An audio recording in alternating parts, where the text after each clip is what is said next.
Bienvenue à tous pour ce live où on va se parler d'astrologie. Coucou Julie, je vois que t'es la première à être là. Coucou Elart. Bienvenue à vous, Dimitri aussi, Nadine et les autres. Donc bienvenue, je vous laisse arriver tranquillement. Donc pour aujourd'hui, pour ce live, comme je vous l'indiquais, je vais un peu vous parler de ma façon de pratiquer l'astrologie, ou devrais-je dire comment les astres m'aident au quotidien. Et je vais vous parler notamment de l'alchimie des astres, formation de 5 mois pour apprendre à lire une carte du ciel et à commencer à être des alchimistes en tant que tels avec les astres. Surtout, n'hésitez pas à me mettre vos questions en lien ici à l'astrologie, en lien bien sûr à ma formation en tant que telle, mais en lien aussi peut-être à des choses que vous vous demandez par rapport à telle planète ou par rapport à tel signe. On verra à la fin pour que je puisse y répondre.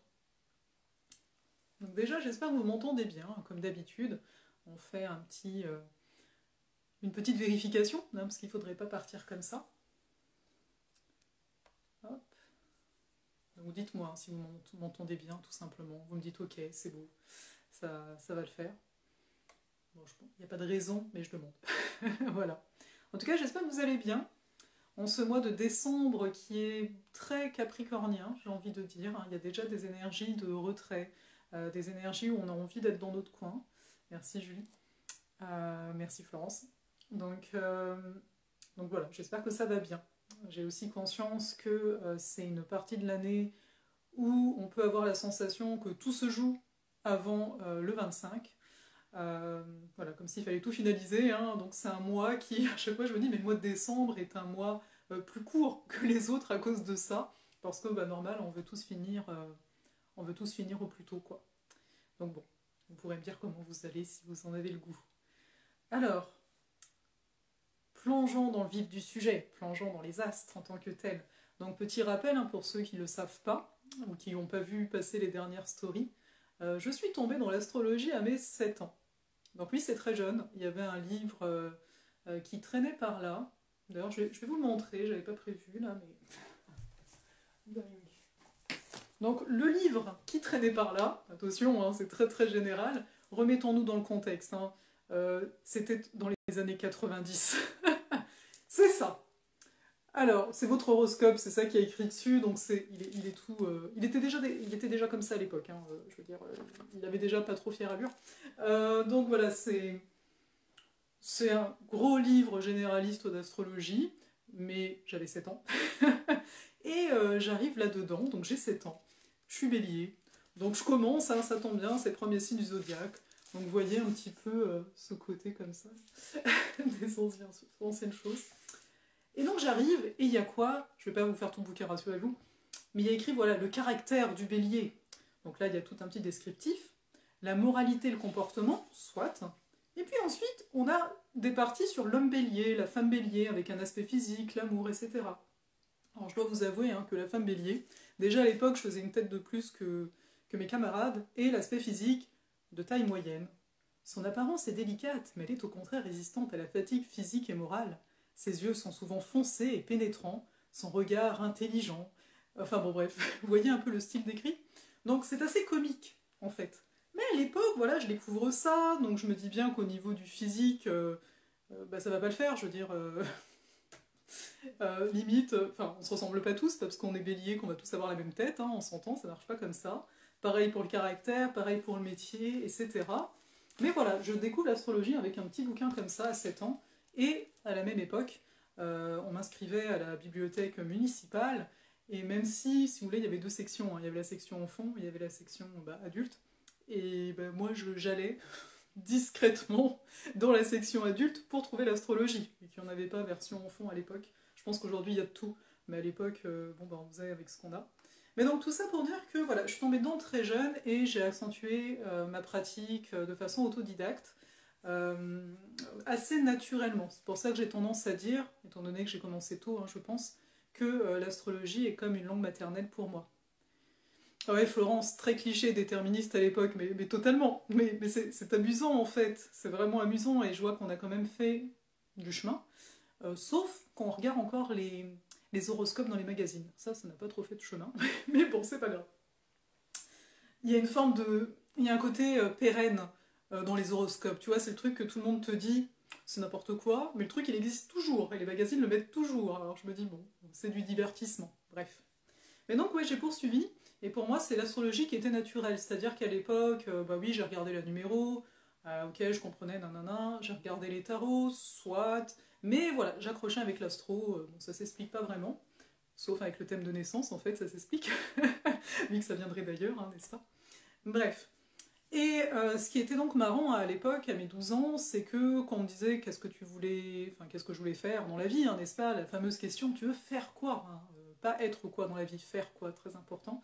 Je disais astrologue ou écrivain. Et on me dit, bah non, c'est pas un métier, quoi. Et toi, t'es là, bon, soit, en effet, j'ai pas rencontré d'astrologue moi-même, il n'y avait pas internet encore à mes 12 ans. Voilà, je sais qu'on est plusieurs dans ce cas-là. Il y en a, ils ont connu internet depuis très longtemps, là c'est du genre, non, moi à 12 ans, ça n'existait pas. Bref. Et puis il y avait ce côté, bah oui, il n'y a pas d'école d'astrologie en tant que telle, tu sais. Mais bon, bref, pourquoi je vous dis tout ça? Je vous dis tout ça parce que oui, il y avait un appel à transmettre l'astrologie. En fait, c'est même pas tant à transmettre, hein, c'est à permettre à chacun de se connaître, parce que c'est un très bel outil qui sert à ça. Personnellement, quand j'ai commencé à faire les cartes du ciel à 14 ans, euh, il y avait ce côté bah, de se découvrir soi, et puis cette curiosité de se dire, hey, l'autre je le connais pas, bah, j'ai sa carte, je me mets à lire sa carte, et j'étais toujours très surprise en fait, un peu comme un scientifique qui fait des tests, hein, très surprise que l'autre se reconnaisse dans ce que je pouvais dire.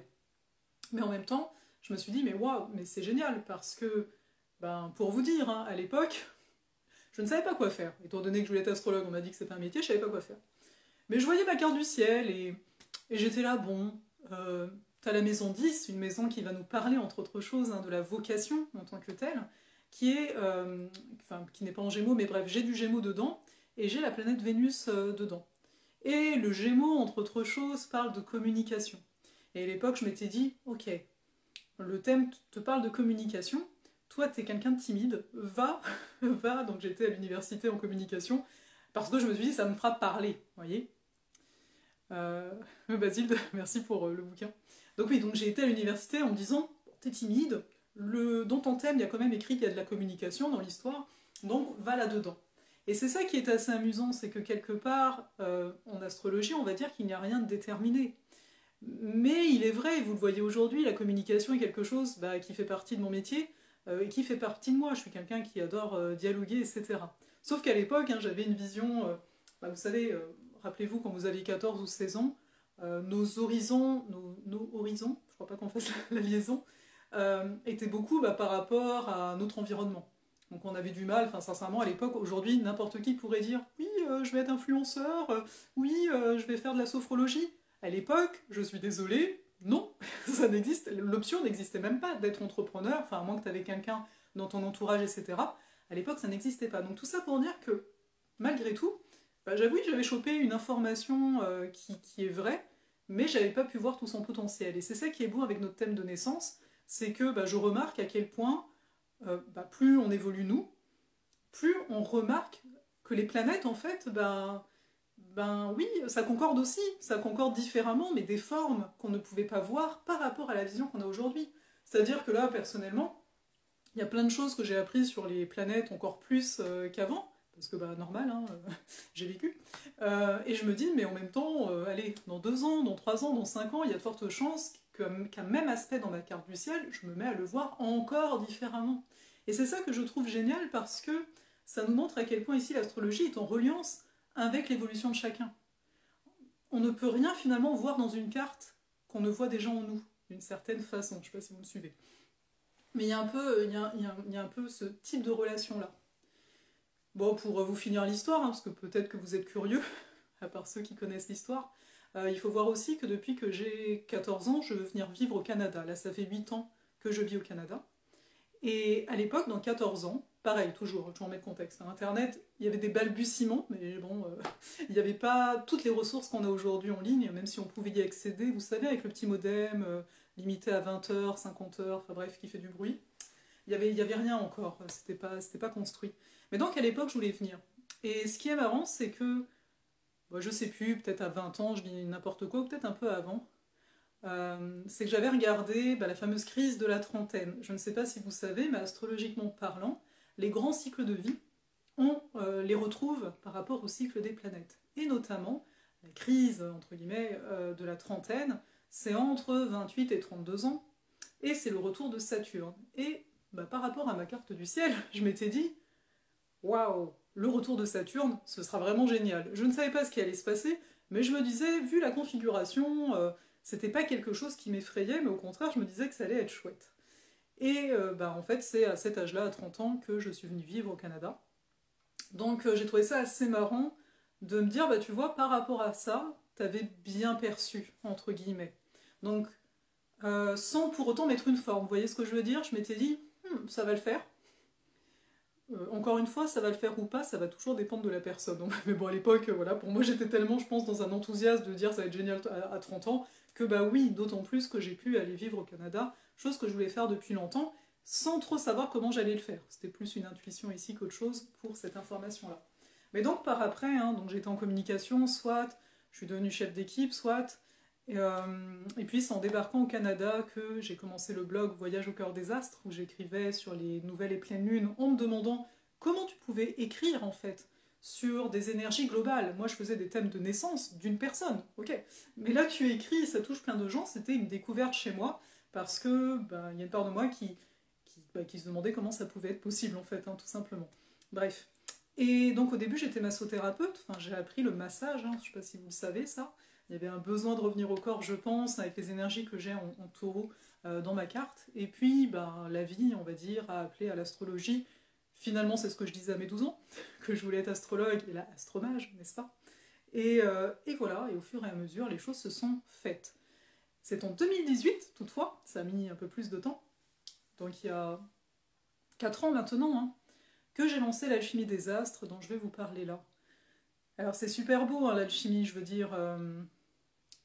Donc c'est une formation pour apprendre l'astrologie, mais j'ai voulu la faire la plus concrète et applicable possible. Parce qu'une chose qui revient beaucoup avec l'astrologie, et vous me direz ce que vous en pensez, on dit souvent c'est compliqué. Et moi j'ai envie de vous dire, c'est pas plus compliqué que d'apprendre une langue étrangère. Et pour avoir eu du mal à apprendre des langues étrangères, à côté de l'astro, je comprends la difficulté qu'il peut y avoir, mais c'est vrai que ce qui est probant, et pour moi ça c'est valable pour tout, c'est la répétition, c'est la pratique, on va le dire pour une langue. Plus tu pratiques, plus ça rentre. L'astrologie, c'est un peu la même chose. Quand je vous dis que j'ai voulu rendre la formation la plus applicable possible, c'est que dans ma façon de vous parler des planètes, des signes, des maisons, oui, tout ça, je vous donne des exemples concrets. J'essaie de vous donner des formes pour que vous puissiez vous représenter qu'est-ce que ça veut dire. Le plus gros dans une carte du ciel, dans l'interprétation, c'est justement l'interprétation. Mais pour pouvoir interpréter une carte, il faut prendre le temps d'assimiler, d'intégrer qu'est-ce que l'énergie de telle planète, qu'est-ce que l'énergie de tel signe. Et c'est pour ça que, en tout cas pour moi, je trouve que 5 mois c'est bien. Sachant que vous avez les cours, alors c'est des vidéos préenregistrées aux 2 semaines, mais on se voit une fois par mois par Zoom, donc on se parle directement. Et à la fin, et ça me tient à cœur parce que c'est pas quelque chose qui est toujours proposé dans les formations. On se voit pendant 3 semaines d'affilée en petits groupes de 4-5 à peu près pour pratiquer. Donc pendant 2 heures, dans notre petit groupe, on va pratiquer.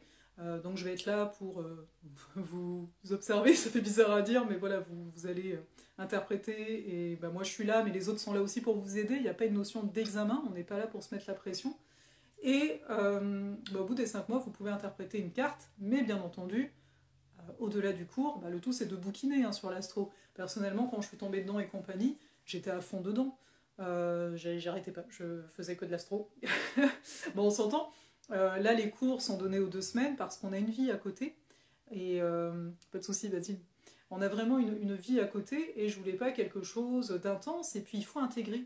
Je trouve qu'on est dans un monde où on oublie ça, l'intégration. On veut les choses rapidement. Et on oublie que la vie peut nous attraper et faire en sorte que on est moins dedans. Donc c'est aussi finalement, ok, c'est une formation d'astrologie, mais il y a quand même tout ce côté par rapport à soi, d'apprendre à se donner de l'espace, d'apprendre à être bienveillant envers soi, finalement d'apprendre à pas se mettre la pression. Donc voilà ce que je peux vous dire de façon globale. Oui, je pense que c'est ça. Ah oui, une chose, hein, pour ceux qui veulent s'inscrire à l'alchimie, donc vous pouvez payer en plusieurs fois, etc. Mais si vous vous inscrivez avant dimanche, dimanche il y a Aurorae, dont je vous parle dans les stories, etc.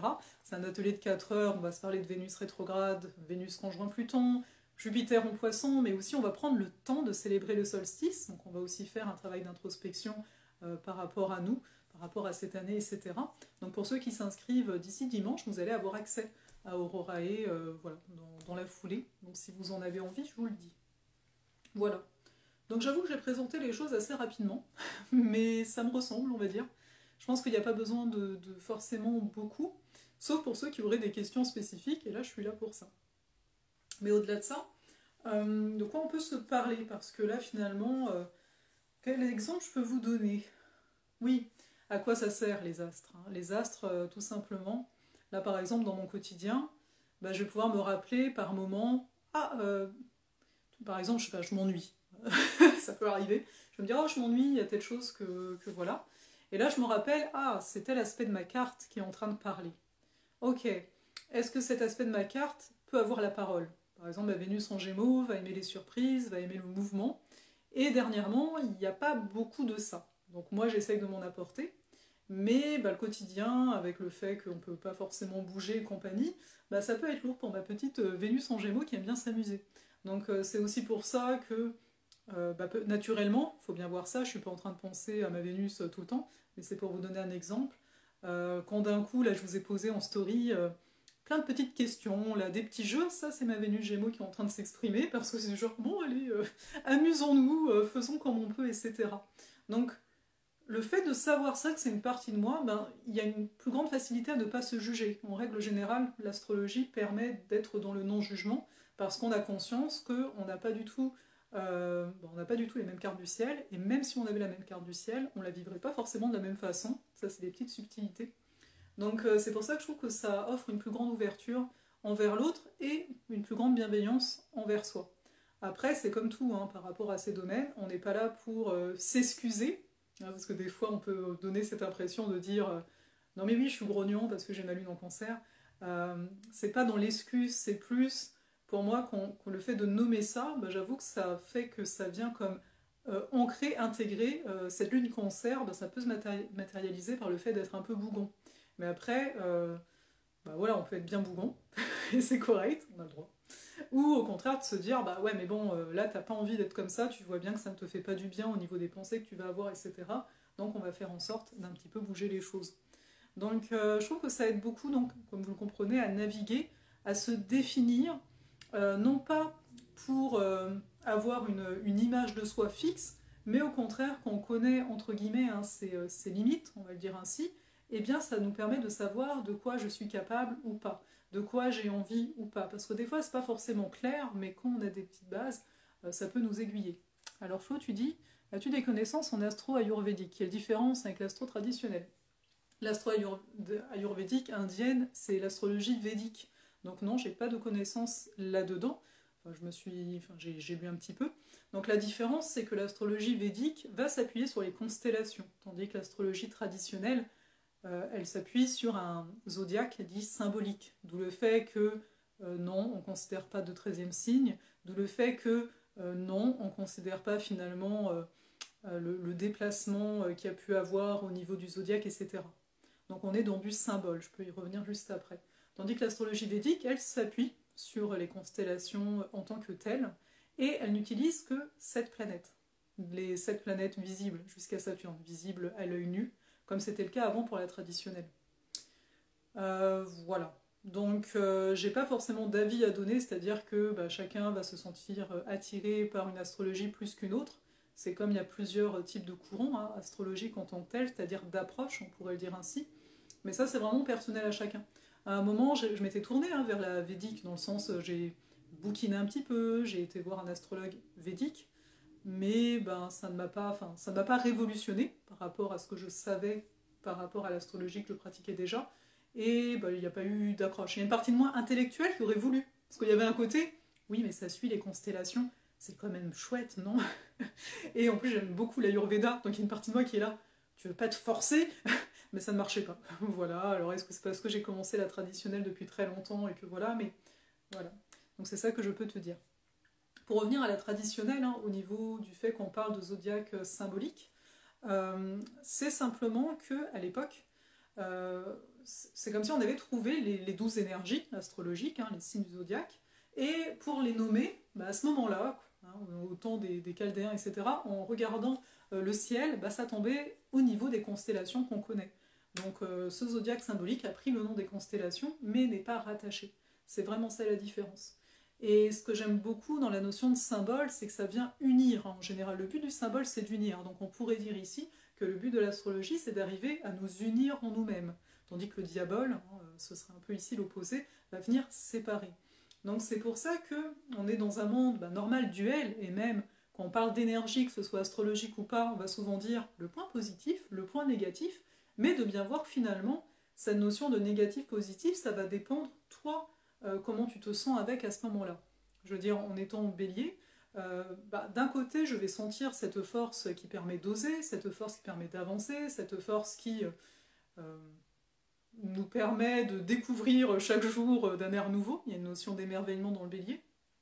Mais aussi, cette même force qui a envie d'avancer, quand tu ne peux pas avancer, tu sens une certaine frustration, tu vois, tu sens une impatience. Et tu vois, c'est exactement la même énergie, mais en fonction du contexte, en fonction de moi, comment j'arrive finalement émotionnellement, etc., à me gérer, ça peut être inconfortable.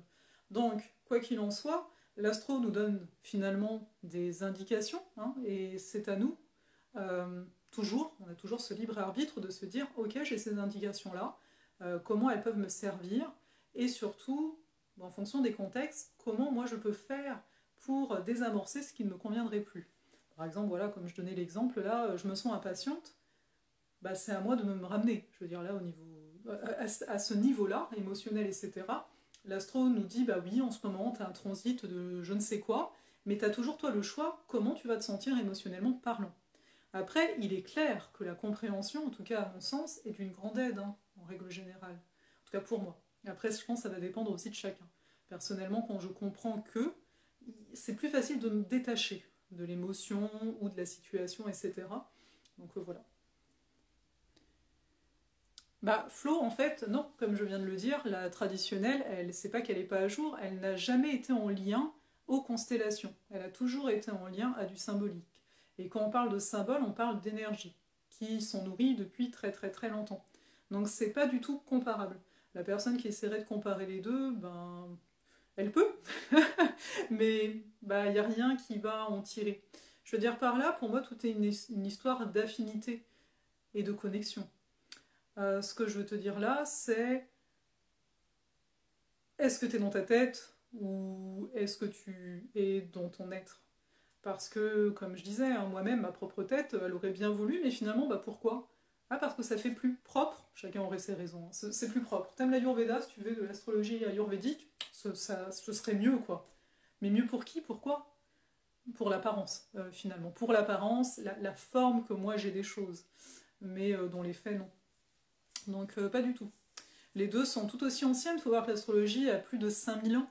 On a des traces écrites datant de 5000 ans, d'il y a 5000 ans, si vous voulez.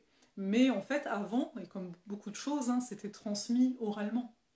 Et si vous voulez, il y a un moment, parce que ça je ne vous ai pas raconté, mais il y a un moment dans ma vie où je défendais, j'avais l'impression de devoir défendre l'astrologie. Parce qu'à l'époque, le monde était pas mal perplexe, hein, disons ce qui est.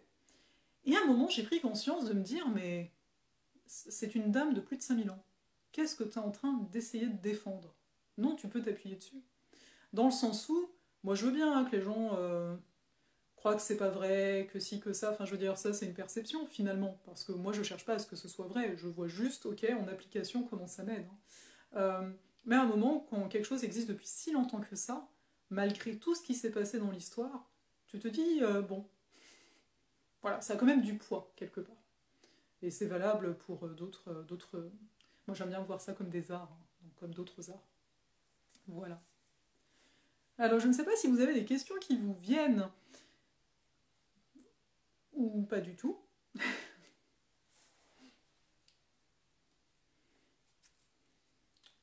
Pendant ce temps, comme j'aime bien faire ça, je vais nous tirer 2 petites cartes pour la période. En plus, Julie, je suis contente que ça plaise. Faut pas hésiter d'ailleurs, je sais pas si vous avez vu passer le triangle d'incarnation, hein, qui est totalement gratuit ici. C'est une vidéo où je vous parle du signe solaire, lunaire et de l'ascendant. Donc je sais pas si vous l'avez vu passer, parce que ben voilà, je parle quand même de pas mal de choses dans cet atelier d'1 heure. Donc faut pas hésiter à m'envoyer un petit message privé si vous voulez le recevoir. Et pareil pour l'alchimie des As, si vous voulez les informations, envoyez-moi aussi un message privé, comme ça vous recevrez le lien et vous verrez les détails. Voilà. Donc alors, vu que il n'y a pas de questions, je vais vous dire 2 cartes. Alors donc, qu'est-ce qu'on a?